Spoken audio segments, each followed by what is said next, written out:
Mga kapuso, naku, alam ba, Lynn, paniwala ng karamihan, bawal daw magbasa ng kamay pagkatapos mamalansya. Oo. Baka kaya iba yung araw ng laba, iba araw daw ng plancha. Pero sabi naman ng iba, kapag pawisin daw yung kamay, baka pasmado. Hindi pa magkakape. Ay, iba pala yun, kati pala yun, no? Pasmado naman. Pasmado. Naku, ilang lang po yan sa narinig natin tungkol sa pasma.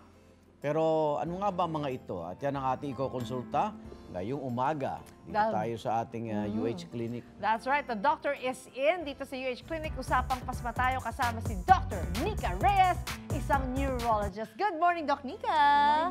Good morning. Good morning, Doc. Madalas nating marinig daw pasma. Pero paano nating simpleng pagpapaliwanag ano po yung pasma, Doc? Oo nga, ano nga ba yun? So, ang pasma, we have to understand na talagang konseptong Pinoy talaga siya, no? Kumpara dun sa inaaral natin na medisina, which is Western, parang hindi siya masyadong nagtutugma eh. Wala, kumbaga pag sa background namin as medical professional, wala masyadong pag-aaral doon kasi uniquely Filipino ang pasma. Parang pa sinasabi ng hamog. Parang diba? ganyan. Parang it doesn't exist in the other cultures. Tayo lang meron nun eh. So parang Filipino lang? usog, parang ganun din, no? Pero iniisip nila doon, kaya parang pag inisip mo, wala siyang direct English translation, mga ganyan, no? Pero iniisip nila, may mga ibang pag-aaral, parang yung pasma, galing siya sa word na espasmo. Meaning, pwedeng meaning niya, spasm. Spasm. Parang ganon. So parang related siya sa, yung konsepto niya nag-revolve around imbalance ng lamig tsaka init sa katawan. Kailangan naniniwala sila balanse ang init tsaka lamig. Kaya pag may imbalance, mas malakas yung init, mas malakas yung lamig, dun daw nagkakaroon ng sakit na yung tinatawag na pasma. Yun yung sa cultural concept and definition ng pasma.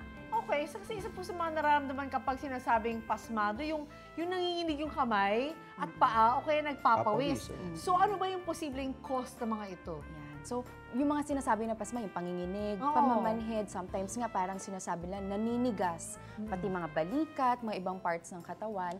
No, kadalasan yan, pwede kasi silang sintomas ng mga iba pang sakit, no? Katulad ng neuropathy o yung tinatawag na pag may problema sa nerves, mga ganyan, kadalasan pwedeng sintomas yan ng diabetes or mga iba-iba pang sakit. Okay, paglilinaw pa rin po, eto, yung mga paniniwala tungkol sa pasma, unahin po natin yung nabanggit namin kanina, Doc, no?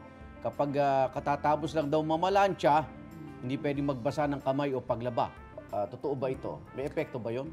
Oo. So parang yun nga, because dahil magkaibang perspective kasi siya, no? So may cultural perspective, may Western perspective. So parang magandang gagawin natin, mahirap siya i-prove and disprove using the other. Lamig-init, parang gano'n. Oo. Kaya pwedeng maganda gawin natin, may medical basis kaya itong mga pamahiin o paniniwala na iniisip natin. No? So kadalasan, pag inanalyze mo yung mga naglalaba, no? Yung ating mga labandera, tsaka taga-plancha, talagang gamit na gamit ang mga kamay. No? So kadalasan sa mga ganong population ng mga pasyente, may mga tinatawag na naiipitan ng ugat dito because of the repetitive use. No? So may mga carpal tunnel syndrome. Yung mga carpal tunnel syndrome na yun, kadalasang sintomas niyan, pwedeng may pamamanhid, no? Nanginginig yung kamay, nanghihina. Nanghihina. So pwedeng maaari na yun ang mga nararamdaman nila. Sometimes yung iba, parang hot or cold water can trigger the symptoms. No? Pero technically, pag tiningnan mo sa pag-aaral ng medisina, wala naman talagang evidence na pagbawalan na magplansya tapos maglaba agad. Ito singit ko lang, Lina. Okay. Sa amin kasi nung araw may namatay. Nag-basketball, sabay ligo ng malamig na tubig. O kaya yung ibang mga sports, tapos ligo agad. Dapat ba ganun o bawal yun? Actually, parang marami pang ang version dyan, sir. No? Puyat, tapos pagod, stress, tapos naligo ng malamig. No? Pero again, wala siyang medical basis. Posible na nangyari, baka meron silang sakit na. Kadalasan dyan, yung iba yung biglang namamatay, yung iba inisip nila, tapos sumakit yung ulo, pwedeng may mga aneurysm. Tapos coincidentally, naligo, nun yung time na yon. So pwedeng nagkataon lang. Could it be also because of sudden change in temperature? Kung sobrang init na yung katawan mo, biglang di ba, that's why when you work out also, di ba, Igan? Sabi nila, pag mainit ang katawan mo after a workout or during a workout, huwag kang inom ng cold water. Kasi parang hindi lang maganda yung blend niya sa katawan. Okay, ay mga kapuso natin online, ay may mga tanong din tungkol sa pasma. So isa-isahin natin ang sagutin niya ito. Doc, ha? Eto na.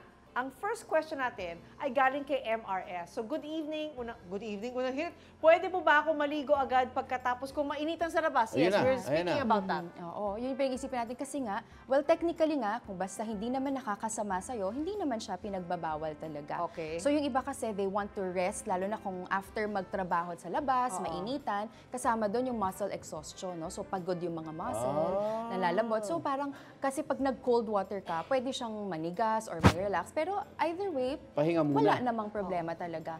If hindi, pag maliligo ka or hindi ka naman maliligo, either you use warm water or cold water, wala naman talagang wala talaga. Walang But then connection. again, siguro for safety na rin siguro, doon ka stay with that body temperature. Pahinga mo muna yung mga muscles mo. Yun, At saka, kailangan pahinga importante muna. din po na if wala namang problema sa'yo, tapos hindi naman nakakasama sa'yo, basta importante, hindi nakakasama, pwede naman natin sundin yung Pero Doc, speaking of panliligo, no, pwede po ba ako maligo pagkatapos magpamasahe? Sabi ni Estela Garcia. Because also, pagkausap mo yung mga masahista, Binibili sinasabi niya. nila, di ba? Wag ka maligo na po, bukas na lang po. Ganun.